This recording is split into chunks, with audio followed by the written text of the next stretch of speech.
Hello. This is a tutorial on how to make a player move in the direction of the camera in 3D space in Unity.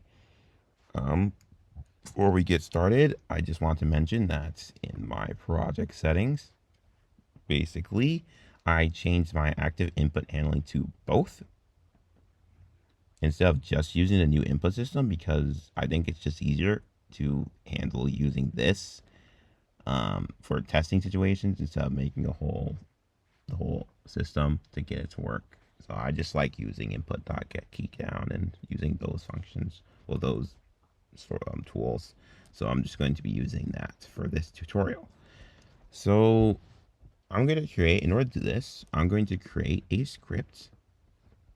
I'm going to call it movement, but of course that doesn't matter. It's just the name of the script. You can name whatever you want. And I'm just going to create a view variables to help me. For this, I'm going to first serialize a float, and I'm going to call it speed, so I can change it in the inspector. I'm just going to call it 15. I'm also going to serialize camera, and actually, I should buff this because I'm going to put this in fixed update anyway, so I'm going to make it like 150. That might be too fast. I don't know, but we're going to just figure out as we go on. But also for serializing camera here, we're going to do a rigid body. Rigid body. Do I need anything else? I don't think so. I think that's enough. If I miss something, we'll just find it later. So we're going to say that, yeah, we'll just drag it in inspector. So what we're going to do is we're going to create a vector 2, and it's going to be the input direction.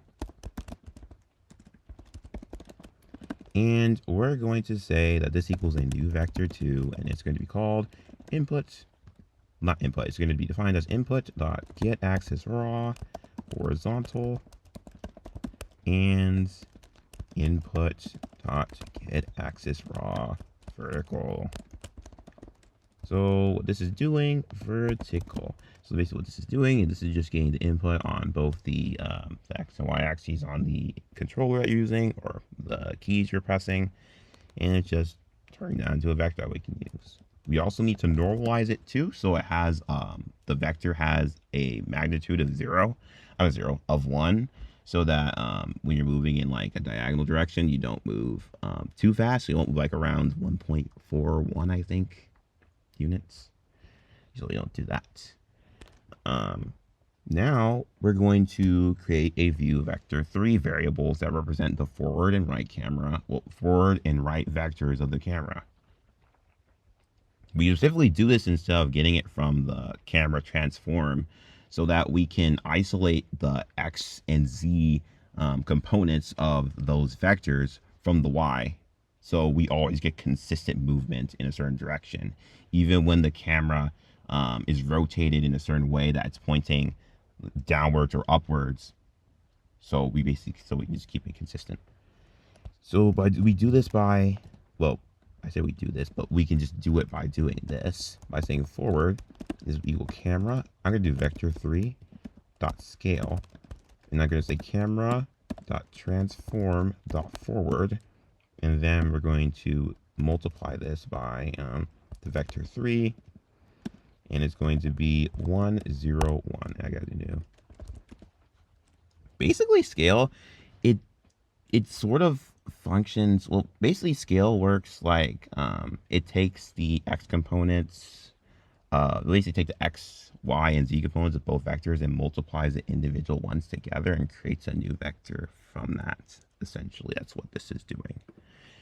And now we're going to normalize this. So of course it has a magnitude of 1. It's going to stay consistent. It's just going to represent a direction that the player can move through. Well, it's going to move through. And we're going to do the same thing for the right vector as well. So like this. Now that we have this, we can now set the rigid body's velocity to a combination of both the forward vector and the right vector that we have created. We can do this by saying rigid body, that linear velocity equals forward. Actually, yeah, I'll do it like this. It is, I'm going to put this in parentheses. We're going to have forward, and then we're going to say times input direction dot y plus right, right times input direction dot x. And we're going to multiply this by speed because we want to go at a certain speed.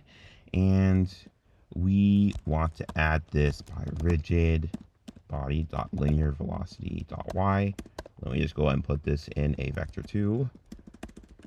Vector 2 and vector 2. Actually, why am I doing vector 2? I gotta do it in vector 3. We're gonna say 0, comma this, comma 0. And this is just done so that when the character, basically so the player can fall, so gravity can take effect, you gotta make sure you add the linear velocity y, or you're not gonna really be falling. Okay, now all we have to do is add a cube. We're gonna drag in the movement script, and we are going to add a rigid body component, drag it in, and then drag the main camera in. And also I created a plane too, by the way. You know, you just go here, create a plane, and make sure it's facing correctly. And we're gonna go here, lift it up in the air. Also, I need to turn off constraints. I'll turn them on because I don't want it to rotate. We'll start spinning like crazy. And let's try it out. Should work.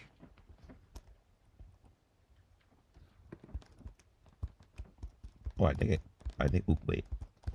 Looks like one thing, we're going way too fast. And also, I think I may have accidentally messed something up. Let's reduce the speed to 60. 60? Yeah, we can do 60. So we're going to do 60. And what did I do wrong? Oh, I see what I did. I said earlier that we should do the same thing for the right, but I never actually changed this to right. Now we're good.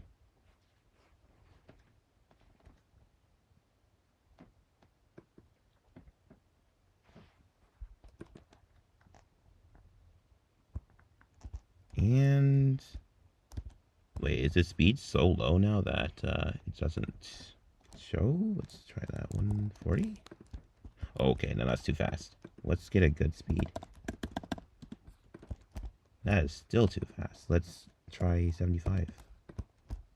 Oh, well, actually, no, it was fine enough earlier. I guess I wasn't in the game, but as you can see, it is working now as I move. I should really slow this down. Yeah, there we go. Oh yeah, the reason why 150 was too much was I didn't actually multiply by fixed delta time. Let me go ahead and do that. Times time dot fixed delta time. And let's go ahead and see if this fixed that. I should definitely fix that. Oh, I hear my computer is starting to turn on. And yeah, now it's much more reasonable to have 150. Now if I do that, yeah. So as you can see, let's actually focus a little more.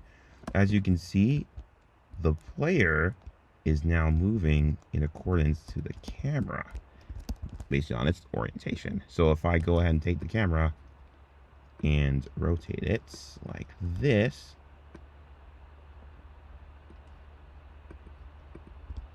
it still moves accordingly. Of course, it's not rotated with the camera, but it's moving in that direction.